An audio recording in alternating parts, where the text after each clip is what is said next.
सांझा radio 90.8 FM और yes TV पर आप सभी का स्वागत है दोस्तों। कार्यक्रम महफूज बचपन में। जी हाँ दोस्तों, हमने एक नए कार्यक्रम की कुछ कड़ियां स्टार्ट की जिसमें हम बच्चों को लेकर अक्सर बात किया करते हैं, क्योंकि हम हर मुद्दे को लेकर बात करते हैं, लेकिन जहाँ बात बच्चों की आती है तो कहीं न कहीं उनका जो बचपना है, उनकी शिक्षा है या उनके प्रति जो आपराधिक गतिविधियां होती हैं, इनके ऊपर हम उतना ध्यान नहीं दे पाते हैं जितना कि हमें देना चाहिए। इसीलिए सांझा रेडियो ने सोचा कि क्यों ना कुछ ऐसा प्लेटफॉर्म सबको प्रोवाइड करवाया जाए ताकि इन बच्चों की तरफ भी ध्यान दिया जाए। तो चलिए आपको बताना चाहूंगी कि आज फिर से हम बच्चों को लेकर बात करने वाले हैं और आज मैं हमेशा की तरह अकेली नहीं हूँ इस कार्यक्रम में। मेरे साथ मंडल बाल विभाग अधिकारी अंबाला डिवीजन से मिस मनीषा खन्ना जी भी मौजूद है स्टूडियो में। मैम आपका बहुत बहुत वेलकम है।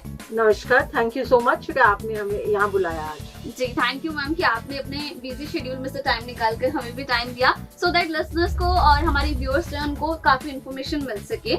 तो चलिए मैम, मैं सबसे पहले तो जानना चाहूंगी कि आप हमारे देखने और सुनने वालों को अपने बारे में कुछ बताएं।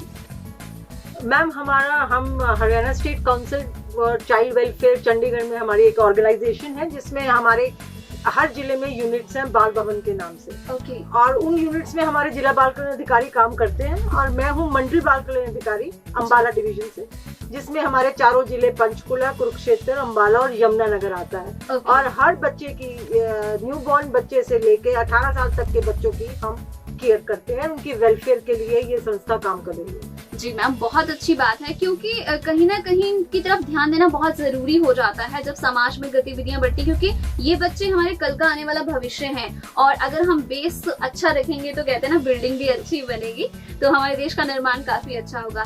लेकिन मैम जानना चाहूंगी मैं कि हरियाणा बाल कल्याण जो विभाग है, परिषद है आपका, इसका एक्चुअली मोटो क्या है? मैम इसका मोटो क्या है कि शुरू में जब हमारे बालकुंज एक संस्था है CCI, वहाँ पे लेपर्स के बच्चे आए थे तो उसमें हमने एक होम खोला था। Okay. वो होम में जब बच्चे आए और उसके बाद ये गतिविधियां बढ़नी शुरू हुई तो ये बाल भवन क्रिएट हुए। Okay. बाल भवन शुरू में बहुत पहले, आपको याद होगा जब हम छोटे थे तो एक हॉबी क्लासेस चला करती थी। बिल्कुल बिल्कुल। वो बाल भवन जो था वो ये क्लासेस चलाया करता है और मैं अक्सर कहती हूँ कि बाल भवन जो है एक मुगली गुट्टी है। वो हर बच्चे ने पी होगी जरूर। हाँ, किसी न किसी शेप में। बिल्कुल। तो यहाँ पर अगर मैं बात करूँ मैम कि लास्ट 1.5 ईयर हो चुका है लगातार कोविड को लेकर बहुत सारी बातें हो रही हैं और बच्चों को क्योंकि इस माहौल में कंट्रोल करना काफी मुश्किल हो रहा है, क्योंकि बड़ों को समझाया जा सकता है लेकिन बच्चों को ये कहना कि तुम्हें अंदर रहना है, बाहर नहीं जाना, फ्रेंड्स के साथ खेलना नहीं, स्कूलिंग भी कुछ नहीं है, तो वो एक घर के चार दीवारी में कैद होकर रह गए हैं। तो मैं ये जानना चाहूंगी कि इस कोविड में आपके परिषद ने ऐसी क्या क्या योजनाएं चलाई हैं और जो भी केसेस आपके सामने आए हैं या जो भी चीजें आपके सामने आई, कैसे हैंडल किया गया है इस दौरान? बिल्कुल आपने ठीक कहा, क्योंकि हम लोग ऑफलाइन बहुत पॉपुलर हुआ करते थे, हमारे बाल मेलाज, हमारी एक्टिविटीज, लेकिन ये 2 साल से क्योंकि कोविड पैंडेमिक में हम नहीं चाहते थे कि बच्चे घरों से निकलें, तो हमने बहुत कॉम्पिटिशन्स ऑनलाइन किए हैं। ओके। जैसे हमारे डांस कॉम्पिटिशन्स थे, हमारे बाल मेला भी पिछला जो था 2020 का वो ऑनलाइन रहा। अब भी हमने हाल ही में एक टैलेंट हंट प्रोग्राम किया। अच्छा। जो कि बच्चे जो हैं घर रह के अपनी प्रतिभा निखार सके, और इस बार ये था सीखो और अपना टैलेंट दिखाओ। तो हमने एक वीडियो अपलोड किया था जिसमें बच्चा हर एक्टिविटी को देख सकता है जी, उससे सीख सकता है और फिर अपना वीडियो अपलोड कर सकता है। और पूरे हरियाणा में ये हमारी एक्टिविटीज ऑनलाइन कॉम्पिटिशन चले और आपको जान के बहुत खुशी होगी कि इस बार 2.5 लाख से ऊपर जो है बच्चों ने हमारे कंपटीशन में भाग लिया है विभिन्न जिलों से। That's great. लेकिन कहीं ना कहीं ऑनलाइन की जब बात आती है, क्योंकि ऑफलाइन तो थोड़ा इजी रहता है पेरेंट्स को कन्विंस करना कि हाँ आप इन बच्चों को पार्टिसिपेट करवाइए, ऑनलाइन थोड़ा डिफिकल्ट हो जाता है, क्योंकि क्या होता है कि उनको पता नहीं होता कि भाई सच में ये कोई ऐसा प्लेटफॉर्म है यानी, क्योंकि फ्रॉड केसेस बहुत ज्यादा होते हैं, सेम नाम से वेबसाइट बना लेते हैं लोग। तो कैसे कन्विंस किया आपने बच्चों के पेरेंट्स को या बच्चों? मैम एक चीज मैं आपको यहाँ बताना चाहूंगी कि जो बाल कल्याण है उसमें पेरेंट्स हों, बच्चे हों, उनकी एक आस्था जुड़ी हुई है। हम जो भी कोई कंपटीशन चाहे ऑफलाइन लेके आए चाहे ऑनलाइन लेके आए, बच्चों के पेरेंट्स ज्यादा एनकरेज रहते हैं। और इस बार जो कॉम्पिटिशन हुए उनमें एक पॉजिटिविटी ये थी कि सारा घर जो है जी, वो इकट्ठे बैठ के उन्होंने कॉम्पिटिशन्स की तैयारी की, बच्चों को आगे भेजा और वीडियोस अपलोड किए।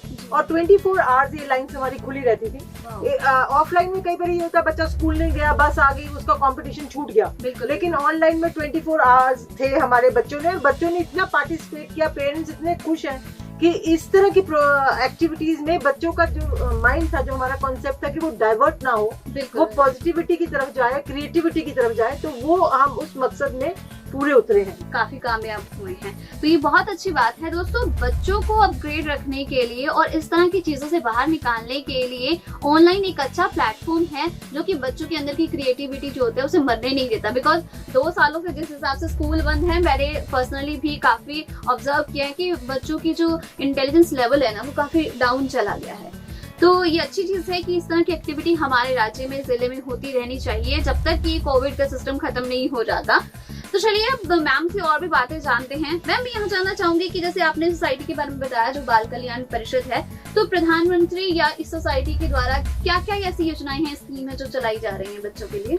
कोविड पैंडेमिक में जो हमारे योजना जो बहुत अच्छी एक निकल के आई है, जो हमारे सीएम साहब ने लागू की है कि अगर कोई भी बच्चा जिसके पेरेंट्स कोविड के दौरान उससे जा चुके हैं और कोई ऐसी उनके पास हेल्प की वो नहीं है, तो संस्था उसको अडॉप्ट करेगी 21 साल तक। उसकी एजुकेशन, उसका कैरियर, हर चीज जो है हमारी Haryana state council for child welfare उन बच्चों को अडॉप्ट करेगी और उसको दत्तक पेरेंट्स की तरह करके उसको हर सुविधा प्रोवाइड की जाएगी, चाहे एजुकेशन की है, चाहे कैरियर की है, चाहे उसकी सेटलमेंट की है जी। तो कोई भी बच्चा अगर इस तरह से इस महामारी में अकेला पड़ गया तो उसको अकेला नहीं सोचना चाहिए, क्योंकि बाल कल्याण परिषद उसके साथ खड़ी है। ओके, चलो ये तो बात हो गई मैम कोविड को लेकर। स्पेशली अगर कोविड का माहौल ना हो तो तब क्या क्या किस तरह से मतलब कि बच्चों की देखभाल की जाती है? हमारे यहाँ बहुत सारी चीजें ऐसी हैं जो सोसाइटी के लिए एक मैसेज है। जैसे हमारा एक अडॉप्शन प्रोग्राम है जिसमें हम कहते हैं देवकी ना बन सको तो यशोदा बनिए। उसमें हम जो पेरेंटलेस पेरेंट्स हैं, उन जिनके इश्यूज नहीं है, उनको हम बच्चे गोद देते हैं जी। हमारा मोटिव है गोद लीजिए, और स्लोगन भी हम यही रखते हैं कि देवकी ना बन सको तो यशोदा बनिए। हम चाहते हैं कि बच्चों को एक अपना घर परिवार मिले। दूसरा, हम लोगों ने एक बाल संगम प्रोग्राम शुरू किया हुआ है जो सिविल हॉस्पिटल में फ्री ऑफ कॉस्ट चलता है। उसका ये है कि जब ओपीडी में जो आता है अपनी पर्ची कटाता है और उसको ये लगता है कि मैंने इस डॉक्टर को दिखाना है, उसको दिखाना है, तो हमारा एक वहाँ पे क्रिएटिव रूम है बच्चों का। वो अपने बच्चे को वहाँ छोड़ के अपनी दवाई कराना है, इलाज कराना है, किसी रिश्तेदार को मिले और जाते वक्त वो अपना बच्चा लेके जा सके। और संगम इसलिए नाम दिया है कि कई जो यंग डॉक्टर्स हैं, जो सिंगल लेडीज हैं या उसपे उनके छोटे बच्चे, वो भी उस क्रैश टाइप में हमारे पास बच्चे छोड़ सकते हैं। हाँ। मैम, मैं ये भी जानना चाहूंगी कि जो मानद महासचिव हरियाणा राज्य बाल कल्याण परिषद है, जो विभाग है, वो कौन है और उनका क्या रोल रहता है? उनकी तरफ से क्या मैसेज देना चाहेंगे आप?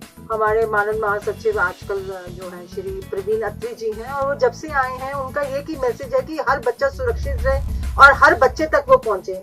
रैली का आयोजन या ऑनलाइन कॉम्पिटिशंस का उनका यही था कि बच्चे पॉजिटिविटी के लिए तरफ चले। आज भी उनका यही था कि दूध दही का हमारा खाना और नशा मुक्त हो हरियाणा।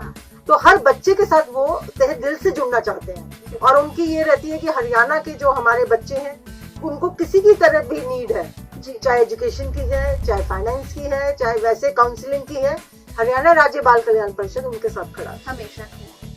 यहाँ पे एक और क्वेश्चन मेरे दिमाग में आ रहा है कि हम जैसे हमारी गवर्नमेंट है वो बहुत प्रयास किया, उन्होंने जो भी ड्रॉप आउट थे स्कूल में भेजा, काफी प्रयास किए गए, लेकिन अब कोविड की वजह से ये प्रॉब्लम दुगनी तिगनी हो चुकी है। जो ड्रॉप आउट स्कूल जाने लगे थे वो फिर से वही केस आ गया है। तो अब कुछ ऐसी क्या प्लानिंग की है कि भाई दोबारा से इन बच्चों को किस तरह से स्कूल के साथ जोड़ा जाएगा?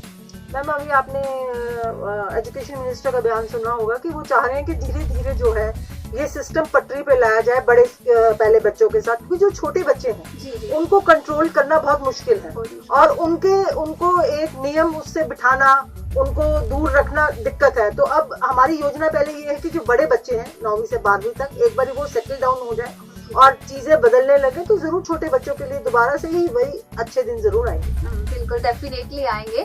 Thank you so much ma'am यहाँ पर आने के लिए और सारी इन्फॉर्मेशन हम सबसे शेयर करने के लिए। श्रोताओं, आपने सुना और देखा कि किस तरह से हमारे हरियाणा में लगा लीजिए या पूरे देश भर में लगा लीजिए जो गवर्नमेंट है बच्चों को लेकर कितनी कॉन्शियस है और बहुत सारी योजनाएं, बहुत सारी स्कीम्स जो हैं इस पर चलाई जाती हैं सो दैट कि बच्चों को मतलब कि सही हालात मिल सके, उनका बचपन कहीं गुम ना हो।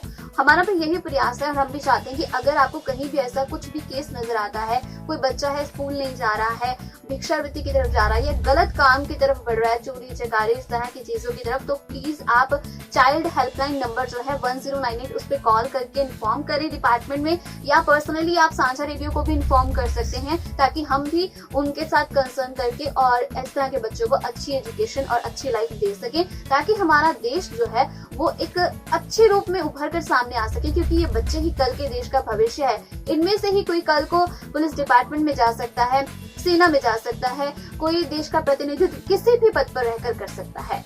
इसी के साथ अब कार्यक्रम को यहीं पर समाप्त करने के लिए दीजिए इजाजत, फिर होगी आपसे मुलाकात। कोई भी इन्फॉर्मेशन, कोई भी सजेशन आप देना चाहते हैं तो 9095908908 पर कॉल या मैसेज करके हमें बता सकते हैं। फिलहाल अभी के लिए सांझा, नमस्कार।